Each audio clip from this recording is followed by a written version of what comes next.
नमस्ते, मैं आर के सक्सेना मास्टरमाइंड कोचिंग रीवा के इस एजुकेशनल यूट्यूब चैनल में एक बार पुनः आप लोगों का बहुत बहुत स्वागत और अभिनंदन करता हूं, है ना। और हमारा ये करंट अफेयर का टॉपिक है करंट अफेयर्स महाधमाका। वास्तव में महाधमाका ही है, क्योंकि करंट अफेयर्स आजकल ऑनलाइन एग्जामों में बहुत ज़्यादा मात्रा में आ रहा है और करंट अफेयर्स पर बहुत सारा मैटर अवेलेबल है। तो उसमें हम क्या पढ़ें क्या नहीं पढ़ें, ये आज के स्टूडेंट की प्रमुख समस्या है। तो उसी समस्या के निदान के लिए मैं अपनी ऑफलाइन ही क्लास चला रहा हूँ। ये ऑफलाइन बच्चे बैठे हुए हैं, उसी दौरान ये वीडियो बना दे रहा हूँ कि जो हमारी क्लास में नहीं आ पा रहे हैं तो इस वीडियो को देख करके लाभ ले सकें। तो चलिए, हमारा टॉपिक है करंट अफेयर्स महाधमाका पार्ट 5। तो इसके पहले 4 वीडियो हमारे चैनल में अवेलेबल हैं, तो उसको भी आप देख सकते हैं। तो चलिए, हम इसमें कौन कौन सा हमने टॉपिक लिए हैं। पहला तो हमने लिया है कि हाल में ही जो महोत्सव हुए हैं उनसे क्वेश्चन आपका बनता है कि ये महोत्सव जो है किस स्थान पे हुआ है। और इसरो जो भारत की प्रमुख अंतरिक्ष एजेंसी है, तो उसके द्वारा कुछ आगामी मिशन तैयार किए गए हैं। तो वो कौन कौन से मिशन हैं, उनका संबंध जो है वो किससे है, तो एक आपका ये आएगा। फिर हम बात करेंगे प्रमुख ऑपरेशन की, तो कौन कौन से प्रमुख ऑपरेशन चलाए गए हैं और उनका संबंध जो है वो किससे है, तो ये देखेंगे हम। और मध्य प्रदेश सरकार ने हाल में ही कुछ अपनी नई योजनाएं, नए अभियान चलाए हैं, तो वो भी आपके ख़ास तौर से मध्य प्रदेश के जो एग्ज़ाम होते हैं, व्यापम के एग्ज़ाम होते हैं या MPPSC, तो उसमें इस तरह के क्वेश्चन आते रहे हैं। तो उसी को उद्देश्य को लेकर के चलिए हम शुरू करते हैं। तो पहला हम लेते हैं प्रमुख महोत्सव। तो हम बात करते हैं पहला राष्ट्रीय जनजाति नृत्य महोत्सव। राष्ट्रीय जनजाति नृत्य महोत्सव है ना, महोत्सव, ये थोड़ा सा गलत लिखा है, ये सब है ना महोत्सव। तो कहाँ पे हुआ ये आपका रायगढ़ छत्तीसगढ़ में हुआ है। राष्ट्रीय जनजाति नृत्य महोत्सव रायपुर छत्तीसगढ़। इसी तरह से हम बात करते हैं 5वां अंतर्राष्ट्रीय रामायण महोत्सव, है ना। 5वां अंतर्राष्ट्रीय रामायण महोत्सव ये कहाँ पे हुआ आपका, नई दिल्ली में हुआ है। इसी तरह से अंतर्राष्ट्रीय योग महोत्सव, अंतर्राष्ट्रीय योग महोत्सव, तो ऋषि मुनि योग महोत्सव करते हैं। ऋषि मुनि जो है वो योग काफ़ी करते हैं, तो उससे हम याद रखें कहाँ पे हुआ ये, ऋषिकेश। और ऋषिकेश आपका कहाँ पे है, जो उत्तर प्रदेश से काट करके एक अलग राज्य बनाया गया उत्तराखंड, वहाँ पे आपका ऋषिकेश है। फिर हम बात करते हैं पहला वैश्विक सिनेमा महोत्सव। पहला वैश्विक सिनेमा महोत्सव ये 2022 में कहाँ पे हुआ आपका, सिक्किम में। तो सा से सिक्किम, सा से सिनेमा, इस तरह याद रख सकते हैं इसको, सा से सिक्किम, सा से सिनेमा। फिर हम बात कर रहे हैं 25वां राष्ट्रीय युवा महोत्सव। तो ये अक्सर एग्जाम में पूछा गया है ना, हर वर्ष होता है ये। तो इस बार कहाँ हुआ है आपका, नवीनतम जो हुआ है वो हुआ है पुदुचेरी। तो पुदुचेरी क्या है, एक केंद्र शासित प्रदेश है हमारा, है ना, भारत का केंद्र शासित प्रदेश है। फिर हम बात करते हैं इसरो की कुछ आगामी मिशन हैं।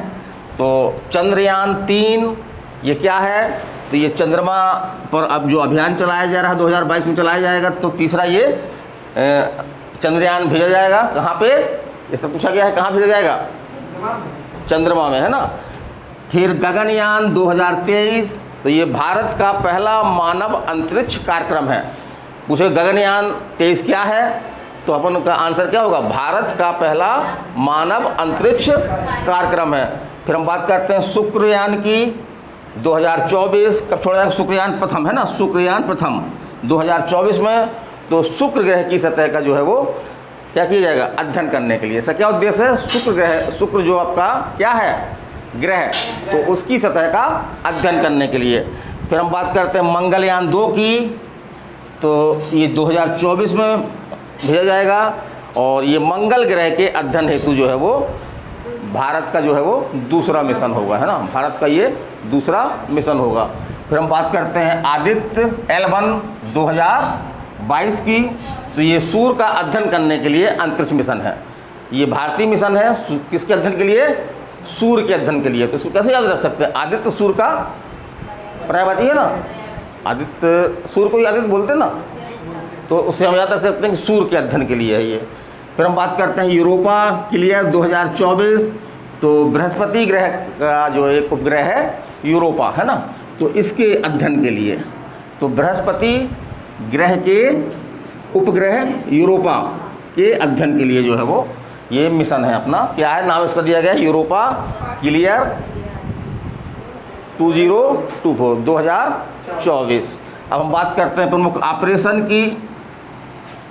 तो ये बहुत फेमस ऑपरेशन है, कई एग्जामों में आ चुका है अभी ये, MPPSC में भी था, सिविल जज में भी था ये। तो यूक्रेन में फंसे भारतीय नागरिकों को सुरक्षित निकालने के लिए, तो जैसा हमने देख रहे थे, हम अभी भी युद्ध ख़त्म नहीं हुआ, चल रहा है युद्ध। तो यूक्रेन पर जो है वो किसने आक्रमण कर दिया था? रूस ने आक्रमण कर दिया था। तो बहुत सारे भारतीय वहाँ पे जो है वो फंस गए थे। ख़ास तौर से उनमें आपके MBBS करने वाले हमारे स्टूडेंट थे जो वहाँ पे डॉक्टरी पढ़ने गए थे, वो भी फंसे हुए थे।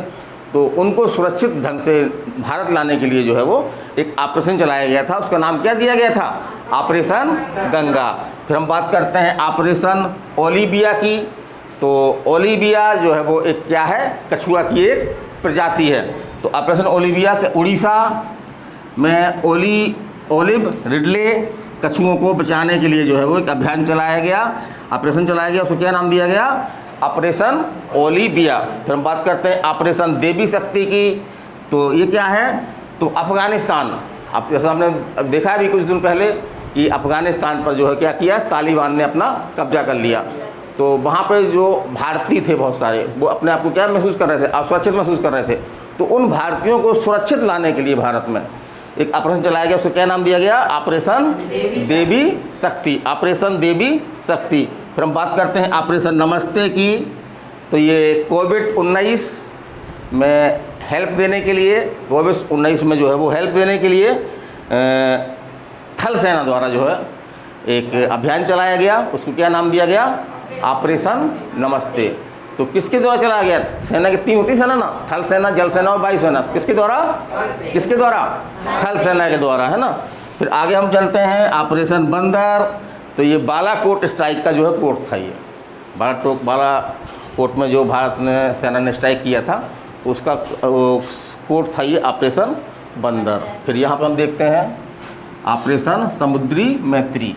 तो भारत सरकार द्वारा भूकंप एवं सुनामी प्रभावित इंडोनेशिया की सहायता के लिए जो है वो ये अभियान चलाया गया। उसका क्या नाम रखा गया? ऑपरेशन समुद्री मैत्री। फिर हम बात करते हैं ऑपरेशन थंडर की। तो टिकट ब्लैक ना हो, है ना, टिकट को ब्लैक होने से रोकने के लिए, तो वही है रेलवे द्वारा आरक्षित टिकटों की कालाबाजारी रोकने के लिए जो है वो एक अभियान चलाया गया। उसका क्या नाम रखा गया? Operation thunder. और अब हम बात कर रहे हैं मध्य प्रदेश सरकार की कुछ नई योजनाओं की। तो मध्य प्रदेश सरकार द्वारा बहुत सारी योजनाएं चलाई जाती हैं और उनसे क्वेश्चन आपके एग्जाम में बनते हैं, जैसे कि योजना की शुरुआत कब हुई, या उस योजना की मुख्य थीम क्या है, या उस योजना के अंतर्गत जो है वो क्या क्या प्रावधान हैं। तो यहाँ पे हम पूरा नहीं ले रहे हैं, आप इसको गूगल में डाल के सर्च कर लीजिएगा इस अभियान के बारे में। खासतौर से अभियान के बारे में जो मुख्य जानकारी है उसको 2-3 लाइन आप जो है वो लिख लीजिएगा। तो चलिए हम चलते हैं मध्य प्रदेश सरकार की कुछ नई योजनाएं। तो एक योजना आपकी क्या नाम है? Skill sale mission. फिर आपका है मुख्यमंत्री राशन आपके द्वार योजना। फिर आपका है रोजगार सेतु योजना, या एक है आपका पंख अभियान, है ना, पंख अभियान। फिर आपका अगली योजना है अंकुर योजना। फिर आपका है निःशुल्क स्वास्थ्य आहार योजना। और फिर ये कोरोना काल में चलाया गया था रोको टोको अभियान। और अंत में है आपका मुख्यमंत्री 19 बाल कल्याण योजना। तो इसमें क्वेश्चन ऐसा आ सकता है आपका, एक सीधे क्वेश्चन ऐसा आ सकता है कि ये योजना किसके द्वारा चलाई गई है, किस सरकार द्वारा। तो हमने जो योजना बताई हैं ये सभी योजनाएं किसके द्वारा चलाई गई हैं? मध्य प्रदेश सरकार द्वारा। तो आज का हमारा टॉपिक कंप्लीट होता है और अभी करंट अफेयर ख़त्म नहीं हुआ है। कल हम आपको महत्वपूर्ण नियुक्तियाँ बताएंगे, तो उसको आप देखिएगा। और मैं RK सक्सेना आप लोगों से विदाई लेना चाहता हूँ। नमस्कार, धन्यवाद।